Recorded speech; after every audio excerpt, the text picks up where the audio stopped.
अभी हम राजभवन के गेट के पास में है और हमारे पीछे देख सकते हैं बड़ा सा हमारे सम्राट चौधरी जी का पोस्टर लगा हुआ है और हमारे सामने बात करने के लिए कुछ जनता है, पब्लिक है जो जगह जगह से आई हुई है, कोई पटना से है, कोई मुजफ्फरपुर से है और इन लोग से बात करने का कोशिश करेंगे कि क्या राय है और हमारे जो सम्राट चौधरी जी बने हैं वो आगे क्या करेंगे, हमारे लिए क्या बदलाव ला पाएंगे या नीतीश कुमार के बनाए हुए रेखा पे चल पाएंगे या उसको लांग पाएंगे, आगे जा पाएंगे। क्या लगता है आपको, सम्राट चौधरी आगे निकल पाएंगे उसके रेखा से? देखिए, आगे निकलने की बात नहीं है। नीतीश जी का जो विकास का कार्य किया गया है उसी को आगे बढ़ाएंगे और भी बेहतर करने की कोशिश करेंगे।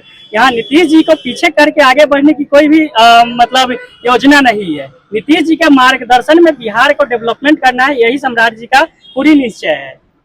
और जगदेव, क्या लगता है जो जगदेव प्रसाद कुशवाहा जी ने कहा था वो संभव हो पाएगा? हम लोग जगदेव बाबू जो कह के चले गए यहाँ से, आज उनका कथनानुसार आज पूरा हुआ। जगदेव बाबू बोले थे कि फर्स्ट जो है वो मारा जाएगा, दूसरा जो है संघर्ष करेगा, तीसरा जो है राज करेगा।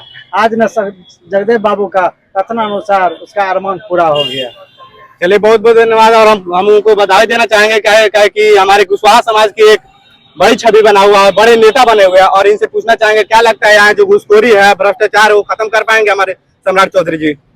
देखिए, जैसा कि सम्राट जी की जो छवि है और जो उनका तरीका है काम करने का, जो सम्राट मॉडल वो लागू करना चाहते हैं और जो बिहार की जनता उनसे जो उम्मीद लगाए बैठी है कि जो सम्राट मॉडल जब लागू होगा जिसमें कि करप्शन, ठीक है, करप्शन से लेकर के जितनी भी अनियमितताएं हैं, ठीक है, चाहे वो किसी भी डिपार्टमेंट को, उस पर लगाम लगाने का बेशक वो प्रयास करेंगे। और ये तो आप जानते ही हैं कि सुशासन बाबू के उत्तराधिकारी घोषित हुए हैं, तो स्वाभाविक तौर पर सुशासन की भी जिम्मेदारी उन पर है।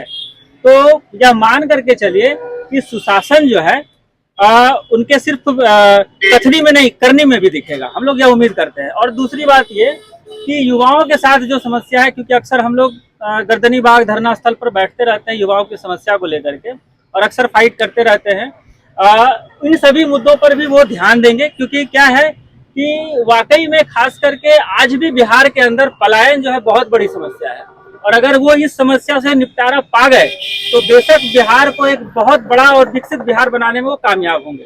तीसरी बात हम एक और कहना चाहेंगे कि बिहार के अंदर जो इंडस्ट्रियल एरिया का डेवलपमेंट होना चाहिए, जो एक क्लस्टर बनना चाहिए, वो उस क्लस्टर की सुविधा और एक जो इंडस्ट्रियल इन्वायरमेंट की जो सुविधा होती है वो अगर वो देने में कामयाब हो गए तो मुझे नहीं लगता है कि बिहार को फिर कोई छोड़ पाएगा पीछे। कोई भी स्टेट में इतनी कैपेसिटी नहीं है कि बिहार के मैन पावर का कंपटीशन वो कर सके, बिहार के रिसोर्सेज का वो कंपटीशन कर सके। तो हम लोग यह उम्मीद करते हैं और बेशक उनसे उम्मीद है भी और हम लोग यह चाहेंगे भी कि वो और बेहतर से बेहतर इस दिशा में काम करें। क्या लगता है जो माफिया लोग हैं बिहार में, बहुत सारे कहा जाता है कि बिहार माफियाओं का एरिया है, ये माफिया खत्म हो पाएगा बिहार से, माफियागिरी? देखिए, माफियागिरी बिहार के डीएनए में शामिल है, यह बात आप भी मानते होंगे। वो तो है। हर व्यक्ति के अंदर जो है ना एक ईगो है और इस ईगो को संतुष्ट करने के लिए लोग क्राइम करते हैं।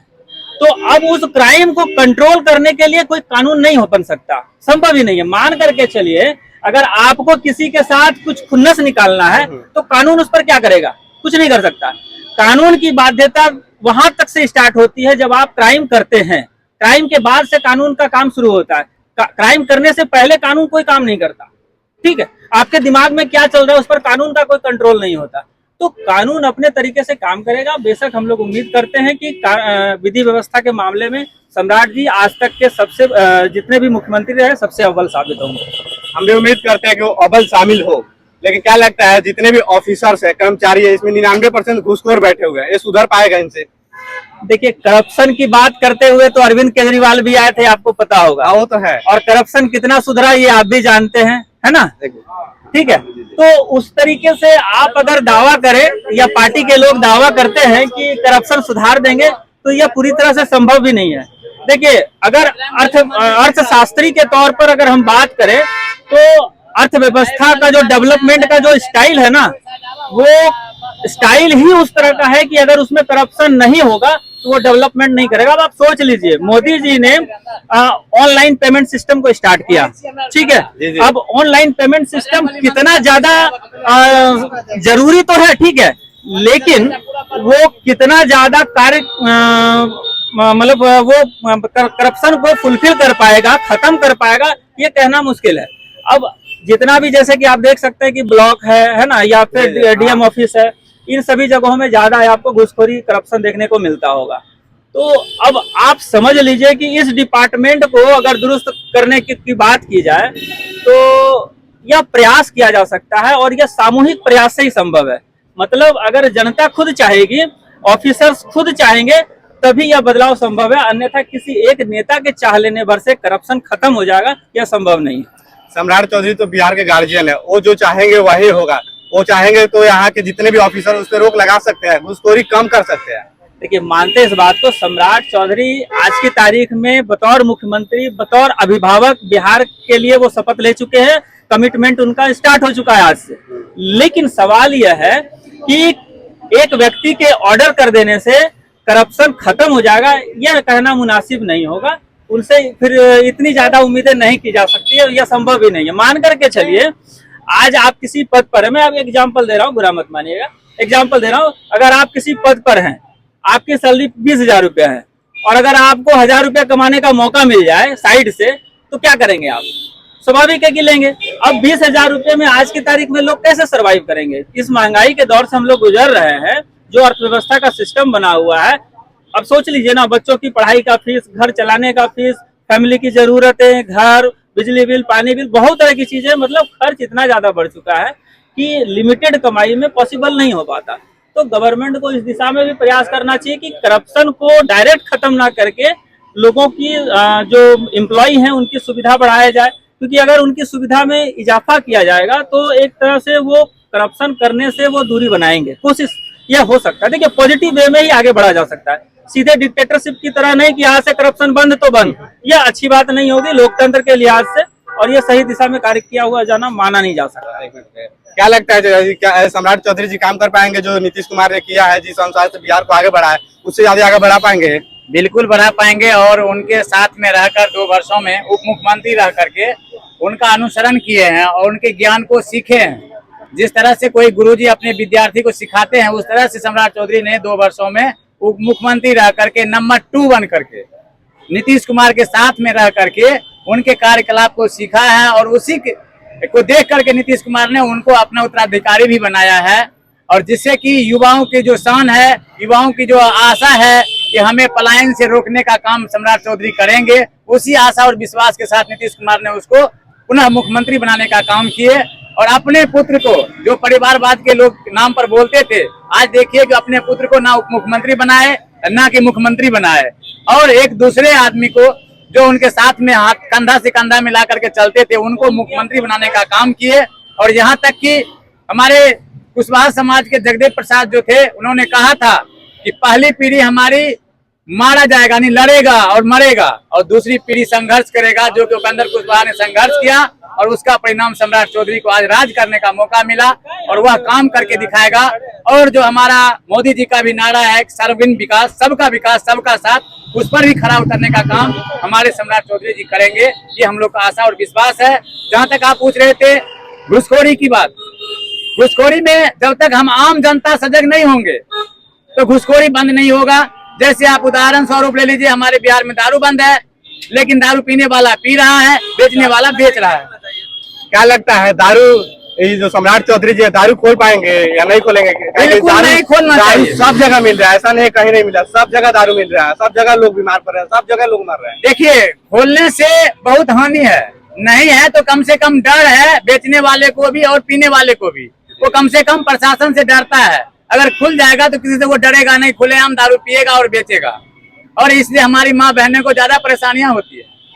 इसलिए खास करके माँ बहन कभी नहीं चाहेगी कि दारू पुनः चालू हो बिहार में। और इसके लिए हमारे नवयुवक को, हमारे आम जनता को, हमारे गार्जियन को इस पर पहल करना चाहिए। जो गांव में शराब बेचते हैं उनके ऊपर शिकंजा कसे, और समाज अगर सजग हो जाएगा। हमारे गांव में, हम अपनी बात कर रहे हैं, हम अपने गांव में दारू नहीं बेचने देते हैं, इतना सजग है हम लोग। अगर कोई दारू बेचते हैं तो पूरे गांव बैठ करके उसको पहले समझा देते हैं, नहीं समझता तो प्रशासन के हवाले करते हैं। इस तरह से अगर समाज सजग हो जाएगा तो सारा करप्शन बंद हो जाएगा, घुसखोरी बंद हो जाएगी। देखिए, वो चाहता है कि शराब बिकेगा और शराब जो है बिकने के बाद ये बिहार बर्बाद होगा, वैसे मानसिकता के लोग कहते हैं कि शराब चालू होना चाहिए। अच्छा, क्या लगता है जो हमारा हेल्थ सिस्टम है, स्वास्थ्य सिस्टम है बिहार का बहुत खराब है, क्या कि यहाँ दिन आए दिन जहाँ हॉस्पिटल से वीडियो जा रहे हैं, जहाँ लोगों की इलाज सही से नहीं हो पा रहा है, ये सुधर पाएगा? बिल्कुल सुधरेगा। सम्राट चौधरी के आने से जितने भी परेशानियां हैं उसको हर संभव हमारे आदरणीय नेता सम्राट चौधरी दूर करने का प्रयास करेंगे और हम लोग को आशा और विश्वास है। एक मुद्दा अभी काफी तेजी से वायरल हो रहा है, जहाँ जो प्राइवेट स्कूल है वो बहुत सारे लूट मचाए हुए हैं लोगों के बीच में, क्या लगता है इसको सुधार पाएंगे हमारे सम्राट चौधरी जी? बिल्कुल सुधार पाएंगे। जब से खास करके सम्राट चौधरी उप मुख्यमंत्री बने हैं तब से भी हमारे बिहार के शिक्षा विभाग के जो पदाधिकारी हैं सारे स्कूल में टाइट किए हैं। पहले स्कूल में शिक्षक समय पर नहीं जाते थे, हाजिरी बना करके घर चले जाते थे, अब वो नहीं होता है, सारे शिक्षक स्कूल में होते हैं। हम लोग अगर सजग हो जाएंगे ग्रामीण तो शिक्षक पढ़ाने का भी काम करेंगे और शिक्षा सुधार भी होगा उसमें। अभी भी तो कितने सारे वीडियोज आ रहे हैं और टीचर को देखा जा रहा है कि स्कूल जाते हैं हाजिरी बना के सूझ जाते हैं स्कूल में, क्या कहिए? इसलिए सोते हैं कि जो सजग गार्जियन है उनके बच्चे उस विद्यालय में नहीं पढ़ते हैं। जो गार्जियन मतलब कोई मतलब नहीं है, केवल विद्यार्थी को खाने के लिए और स्कूल में जो सरकारी पैसा मिलता है उसके लिए बच्चे को भेजता है, वो गार्जियन को कोई मतलब नहीं है कि मेरा बच्चा पढ़ रहा है कि नहीं पढ़ रहा है। वैसे गार्जियन के बच्चे वहाँ जाते हैं, इसलिए मास्टर ऐसे करते हैं। अगर सजग गार्जियन बच्चे को पढ़ाने लगे सरकारी स्कूल में तो मास्टर सुधर जाएंगे। क्या नाम हो चाचा जी आपका? जी, मेरा नाम रमेश कुमार रंजन है। सबसे पहले मैं बिहार के विकास पुत्र माननीय नीतीश कुमार को धन्यवाद देता हूं समस्त जनताओं की ओर से, और मैं बहुत बहुत धन्यवाद लव कुश, एकता मंच, बिहार के सभी जाति धर्म के लोगों के, सभी बिहार वासियों की ओर से माननीय बिहार के मुख्यमंत्री श्री सम्राट चौधरी को बनाए जाने पर मैं श्री नरेंद्र मोदी, अमित शाह, माननीय श्री नीतीश कुमार की ओर से और मैं तमाम जनताओं की ओर से इनको मैं हार्दिक बधाई देता हूं। और मैं आपके बीच जो आम जनों से आप बात कर रहे थे, आपका कहना था कि बिहार में शराब चालू होना चाहिए कि नहीं, लेकिन मैं कहता हूं या तो बिहार में फिर से शराब चालू हो जाए या सूखा नशा का उत्पादन जहां से होता है वह बंद हो जाए। शराब बंद है लेकिन बिक तो सारा जगह रहा है। इसके लिए प्रशासन जहां भी है और इसके जिम्मेवार बिहार के डीजीपी महोदय हैं, जो कि यहाँ जो है राजधानी में बैठे हुए हैं, उनका काम है पुलिस प्रशासन की निगरानी पर अंकुश कसना और प्रशासनिक जो कार्रवाई की जाती है उस पर उनको दिशा निर्देश देना चाहिए। या आम जनों की बात नहीं है, रही शिक्षा की बात, बिहार में 2005 से पिछड़ा हुआ बिहार था। 2005 से लेकर के 25 तक जो विकास हुआ है, जन्म से लेकर के मरण तक यदि कोई विकास किया है तो उसका नाम है नीतीश कुमार। लेकिन मैं वादा और विश्वास के साथ कहना चाहता हूं कि माननीय सम्राट चौधरी पर विश्वास है। नीतीश कुमार जितना राज किए हैं उनसे कम सम्राट चौधरी का भी राजगद्दी नहीं होगा। देखिए, राजगद्दी ज्यादा समय तक रहे या ना रहे, कम समय में अच्छा काम कर देना ही सबसे बड़ा। मैं उसी मुद्दा पे मैं आपसे बात कर रहा हूं। अभी बिहार में सबसे बड़ी जरूरत है कल कारखानों की, रोजी रोटियों की, कि बिहार के लोगों ने अपने माँ, अपनी बहन, अपने भाई, अपने बेटा को छोड़ करके 50 साल के बाद जो कि कमाने के लिए उनके शरीर में आत्मबल नहीं है, लेकिन मजबूर में वह ट्रेन से दिल्ली, पंजाब, हरियाणा, मद्रास, अदर स्टेट जाते हैं, अदर स्टेट कंट्री जाते हैं उन्होंने कमाने के लिए। यदि बिहार में रोजगार की व्यवस्था हो, बिहार में शिक्षा की विधि व्यवस्था हो, जो सीट पड़ा हुआ है, जिस सीट पर बहुत दिनों से वैकेंसी नहीं हुई है, जहाँ पशु अस्पताल है लेकिन उसमें दवाई नहीं है, उसमें डॉक्टर नहीं है, अभी मेडिकल कॉलेज है। हम उदाहरण के तौर पे मधेपुरा मेडिकल कॉलेज करना चाहेंगे। अब छोटा मोटा केस से भी वहाँ पहुँचते हैं, गरीब लोग हैं, परिवार है, जमीन जगह नहीं है, उनको रेफर पटना कर दिया जाता है। तो मधेपुरा में जो पटना की व्यवस्था होती है, ऐसे मशीन का व्यवस्था मधेपुरा मेडिकल कॉलेज में किया जाए। और मैं सबसे पहले कहना चाहूंगा सभी बिहार वासियों को आपके चैनल के माध्यम से कि शिक्षा एक ऐसी पूंजी है, जिनके घर में सोना है, यदि शिक्षा नहीं है वो उस घर में वह संपत्ति कोयला बराबर है। इसलिए मैं बिहार के सभी आम जनता से भी कहना चाहूंगा कि आप अपने घर के बच्चों को शिक्षा में आप सुधार लाए। आप देखें कि मेरे बच्चे विद्यालय गए हैं कि नहीं, और कभी कभी आप अपना विद्यालय का निरीक्षण सभी मतलब अभिभावक के साथ क्या करके कीजिए। तो मैं पुनः बिहार के वर्तमान माननीय मुख्यमंत्री श्री सम्राट चौधरी को नए उम्मीद के साथ मैं हार्दिक बधाई देता हूं, और बिहार के लिए एक बहुत बड़ा उद्योग फैक्ट्री का मांग करता हूं, नौकरी का मांग करता हूं, और जिन भी सर्विसमैन का वेतन बहुत ही कम है उसको मद्देनजर में देखते हुए उनके नौकरी में, उनके मासिक वेतन में बढ़ोतरी की जाए। और मैं इन्हीं चंद शब्दों के साथ समस्त बिहार वासियों की ओर से मैं माननीय सम्राट चौधरी को हार्दिक बधाई देता हूँ।